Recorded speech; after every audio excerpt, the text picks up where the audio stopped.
Systematic listing. Assume you are rolling 2 dice. The first one is red and the second is green. Use systematic listing to determine the number of ways you can roll a total less than 6 on the 2 die. First, we need to list all the different outcomes of rolling 2 dice. Now, they're telling us that the first dice is red and the second dice is green. That's just saying that the first die or the first number in our pair is going to be represented by the red die, and then the second number in our ordered pair is going to be represented by the green die. So red is always the first number and green is always the second number. Green can never be the first number, and red can never be the second number. So the way we're going to write this is we're going to write an ordered pair. And the first number in our ordered pair will be the first die. And if we look at a die, we have a cube with 6 sides on it. So each side represents a number 1 through 6. So if we look at the red die, we have 1, 2, 3, 4, 5, and 6. We have 6 choices to choose from. And then if we look at the green die, we also have 6 choices or 6 numbers that are being represented for each side of the dice.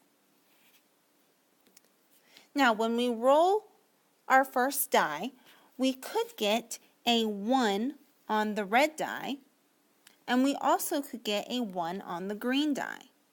So our first outcome could be 1, 1. And again, we're just writing this as ordered pairs. Now I'm going to do this systematically, keeping with 1 as my red die. So let's assume that we rolled a 1 on the red. I already listed 1 for green. So now I'm going to say I could get a 2 on green. Next, if I rolled a 1 for the red, I could get a 3 on green. And again, if I had a 1 on the red die, I could get a 4 on the green die. If I had a 1 on the red die, I could get a 5 on the green die. And then if I had a 1 on the red die, I could get a 6 on the green dice. So those are all my outcomes for rolling a 1 on the red die. Now I'm going to assume that I'll roll a 2 on the red die.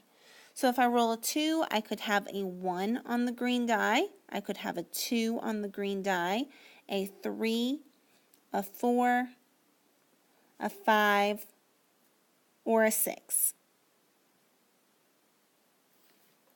Okay. So I'm just following this process, and remember, the first number always represents the number on the red die, and the second number always represents the number on the green die. I'm not flipping the positions of the red or the green die. I'll just continue this process. So I listed all the outcomes for rolling a 1 on the red die. I also listed all the outcomes for rolling a 2 on the red die, and now I'm going to list all the outcomes for rolling a 3. So I have 3, 1, 3, 2, 3, 3, 3, 4, 3, 5, and 3, 6. I'll continue this process until I listed all of my outcomes, which means I'm going to go until I roll a 6 on the red die. Okay, so I just listed all of my pairs for rolling 2 dice.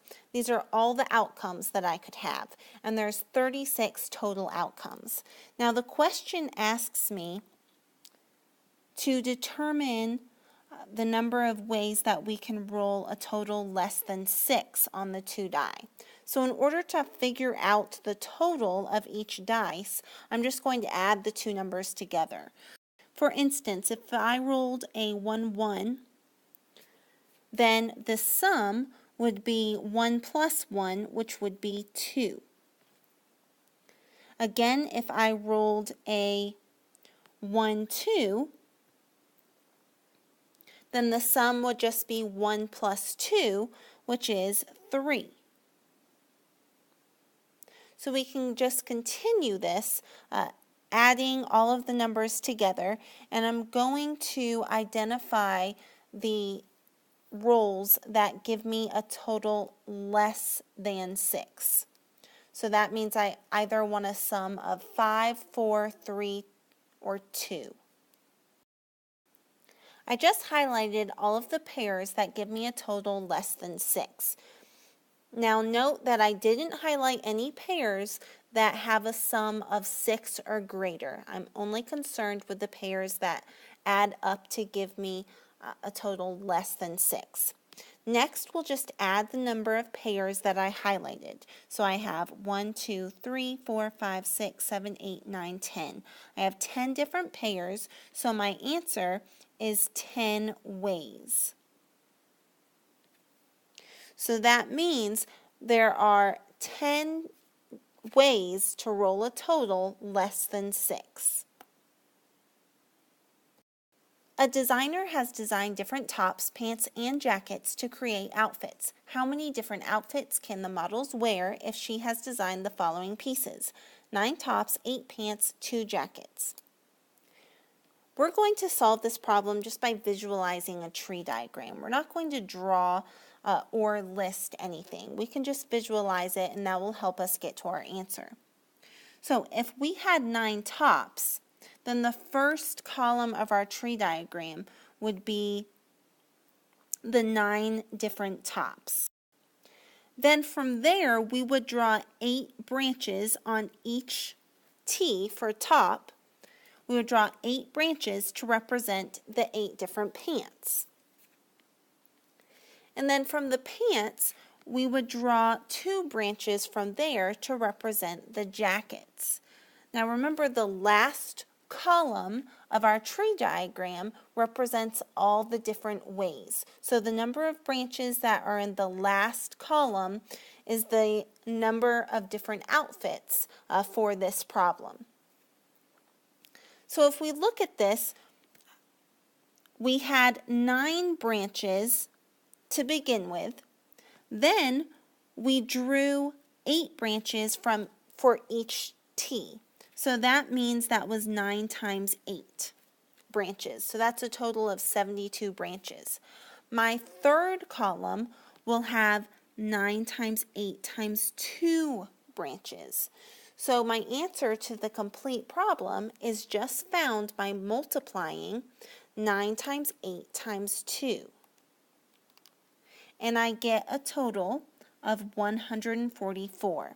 So my answer is that there's a total of 144 different outfits.